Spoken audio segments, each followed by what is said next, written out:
हैं तो पितृ आशीर्वाद देते हैं। शंकर पर जल चढ़ाने पर 3 दोष समाप्त हो जाते हैं। पहले नंबर का वास्तु दोष, दूसरे नंबर का पितृ दोष और तीसरे नंबर का काल सर्प दोष। ये 3 दोष शिव पर जल चढ़ाने से समाप्त हो जाते। पितृ प्रसन्न होते हैं, पूर्वज आनंदित होते हैं। हमारे घर की बेटी आज शिव की आराधना कर रही है, हमारे घर की बेटियां हमारे शंकर की आराधना कर रहे हैं, शंकर की स्तुति कर रहे हैं।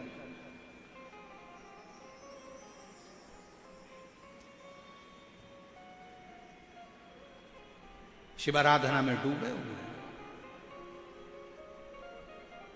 कितना भी पितृदोष हो, कितना भी,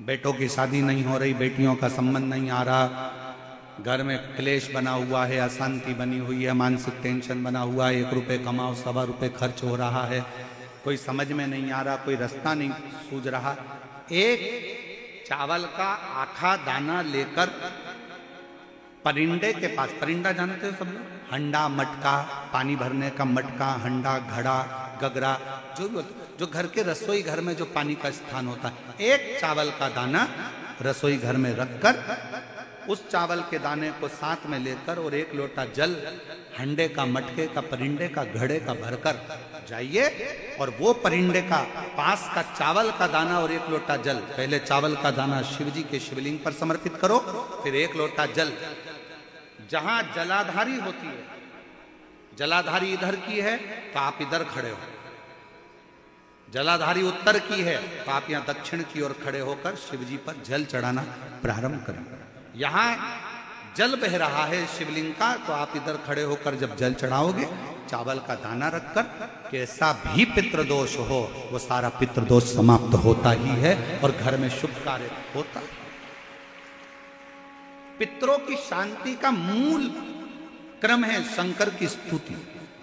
कोई ना कह दिया वास्तु के हिसाब से तुम्हारी बाथरूम गलत बनी है, तुम्हारा दरवाजा बना है गलत, तुम्हारा रसोई घर गलत बना हुआ है, सीढ़ियां गलत बनी है, ये गलत बना है, वो गलत बना है, सारा तोड़ तोड़ा के तुमने बार बार बनाया, सीढ़ी इधर लगा दी उसके कहने पर, तुमने बाथरूम उधर बना ली उसके कहने पर, उसके बाद भी घर में शांति नहीं है, पूरा वास्तु के हिसाब से मकान बनाया, पूरे वास्तु के हिसाब से घर बनाया, उसके बाद भी अगर शांति नहीं है तो कुछ मत करो, 1 लोटा जल शिव जी को चढ़ाओ और शंकर जी को 1 लोटा जल चढ़ाकर वही जल अशोक सुंदरी पे चढ़ाओ, गणेश कार्तिकेय पर चढ़ाओ और वही जल उठाकर थोड़ा सा लेकर आओ, घर के 4 कोने में उस जल को छींटना प्रारंभ करो, वास्तु दोष अपने आप समाप्त हो जाएगा। आपको बाथरूम बदलने की जरूरत नहीं, घर बदलने की जरूरत नहीं, व्यापार बदलने की जरूरत नहीं, अपने आप धीरे धीरे धीरे धीरे बदलता चले। पर विश्वास, मानो तो गंगा मां और ना मानो तो बहता पानी। आप मानोगे तो गंगा जी है, ना मानो तो बहता पानी, आपके ऊपर निर्भर करता।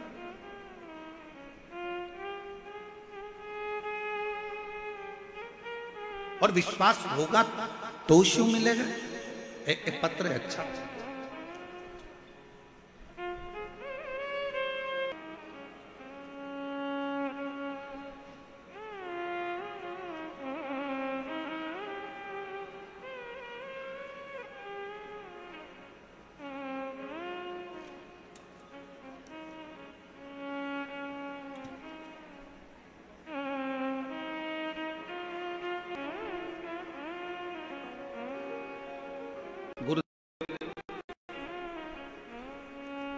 कृष्णा कंवर नाथावत, कृष्णा कंवर नाथावत, पति का नाम मूल सिंह जी राठौड़, जयपुर की निवासी हूँ। मेरा मोबाइल नंबर ये है। मेरा विवाह को 12 साल हो गए थे। 12 साल तक मुझे संतान नहीं थी। डॉक्टर को दिखाया, आयुर्वेदिक इलाज भी करवाया, कोई फर्क नहीं पड़ा। मेरे भाई भगवती सिंह सीहोर गए, वहां से मेरे लिए कंकड़ शंकर लेकर आए, उसकी पूजन करना मैंने प्रारंभ किया। मेरी सहेली अनीता ने मुझे रुद्राक्ष दिया। रुद्राक्ष को रात में जल के लोटे में रखती और पति भोलेनाथ पर जल चढ़ाते और मुझे जल ला के देते। पशुपति व्रत किया, सफेद आंकड़े की जड़ का उपाय किया। गुरुजी, आपकी कथा पुष्कर अजमेर में पंडाल में बोल कर सुनी। पंडाल में बैठकर कथा सुनकर वहां झोली भर दो बाबा से रोज विनती करती थी। वहां की मिट्टी को अपने पेट पर, गर्भ पर लगाती थी, बाबा से विनय करती। मैंने सुना है पंडाल में बैठकर जो मांगा जाता है वो आप देते हो। मेरे 12 साल तक बच्चे नहीं हुए हैं बाबा। पुष्कर की कथा में मैंने बाबा से विनती करी, वहां से पुष्कर की कथा से लौट कर आई, 2.5 महीना भी नहीं निकला और बाबा की कृपा से मेरा गर्भ ठहर गया। गर्भ ठहर गया, पर गर्भ में जो बच्चा था उसका विकास नहीं हो रहा था। डॉक्टर ने कह दिया कि इस बच्चे को निकाल दो। अब 12 साल के बाद तो बच्चा ठहरा है, अब उसको भी निकाल दूं तो कैसे निकालूं? मेरे पूरे परिवार ने कहा कि अब करें क्या? डॉक्टर तो मना कर रहा है इस बच्चे का और कह रहा है कि इस बच्चे की धड़कन नहीं है, बच्चा ठीक नहीं है, इसको निकालो। मैंने डॉक्टर से कहा थोड़ा तो इंतजार करो, मेरे बाबा ने दिया है वो संभालेगा। मैंने टीवी के सामने आसन लगाया, कथा सुनती, पति से बेलपत्र मंगवाती शिवजी का मंदिर का, वो कथा के बाद उसको खा लेती। बाबा से प्रार्थना करते करते ऐसे समय निकल गया और बाबा की कृपा से जब मैं दूसरी बार जांच कराने के लिए पहुंची तो डॉक्टर ने कहा कि बच्चे की धड़कन आना प्रारंभ हो गई है और बच्चा ठीक नजर आ रहा है। ऐसा समय करते करते 9 महीना 12 दिन निकल गए और बाबा की कृपा से मेरे घर में संतान की प्राप्ति, स्वस्थ बच्चे की प्राप्ति 12 साल के बाद। शिव की एक पत्र और बड़ा सुंदर है, देखो जरा। वसु कंवर, पति का नाम जितेंद्र सिंह शेखावत, पता गांव करौली, तहसील पाउटा, जिला कोटपुतली, बहरोड। मोबाइल नंबर मेरा ये है। गुरुदेव, एक लोटे जल का मैं क्या वर्णन करूं। अप्रैल 2024 में ऑफिस से घर आते समय चमगादड़ का पंजा मेरे पति की आंख में लग गया और आंखों से दिखना, धीरे धीरे घाव हो गए आंखों में और आंखों से दिखना बंद हो गया। मेरे पति की आंख की रोशनी पूरी की पूरी चली गई। हमने कई डॉक्टरों को दिखाया, लास्ट में जयपुर के डॉक्टरों को भी दिखाया तो उन्होंने भी जवाब दे दिया। फिर हमने जयपुर के डॉक्टरों से सलाह मांगी, तब उन्होंने हमें दिल्ली के AIIMS हॉस्पिटल की सलाह दी। मेरे पति और मेरी सास माँ दिल्ली हॉस्पिटल में लेकर गए। पति की कई जांचें करने के बाद उन्होंने ऑपरेशन करने के लिए कहा। ऑपरेशन के बाद भी डॉक्टरों ने कहा कि रोशनी आएगी कि नहीं आएगी, हम कह नहीं सकते।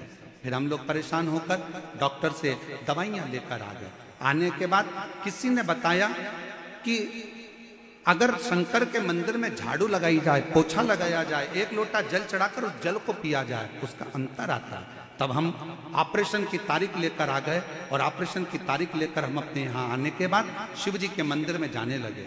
आपका एक उपाय था गुरुजी, 9:15 वाला उपाय भी हमने किया और बाबा की कृपा से हम दूसरी बार दिल्ली डॉक्टर को दिखाने के लिए गए तो डॉक्टर ने कहा अब चिंता की जरूरत नहीं है और ऑपरेशन की भी जरूरत नहीं है, इनकी आंख की रोशनी आना प्रारंभ हो गई है।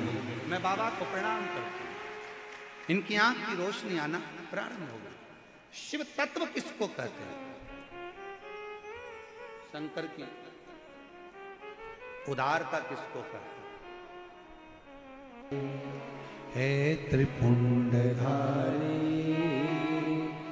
हे त्रिशूलधारी, हे त्रिपुंडधारी, हे त्रिशूलधारी। चरणों में तेरे बाबा जी पावन है चारों धाम, तेरी देव करते वंदना, तुझे पूजे सीताराम। चरणों में तेरे बाबा जी पावन है चारों धाम, तेरी देव करते वंदना, तुझे पूजे सीताराम। हो जाए पूरी कामना, हो जाए पूरी कामना, उपकार कीजिए सबका किया है मेरा भी कल्याण कीजिए, कल्याण त्रिपुंडधारी, हे त्रिशूलधारी।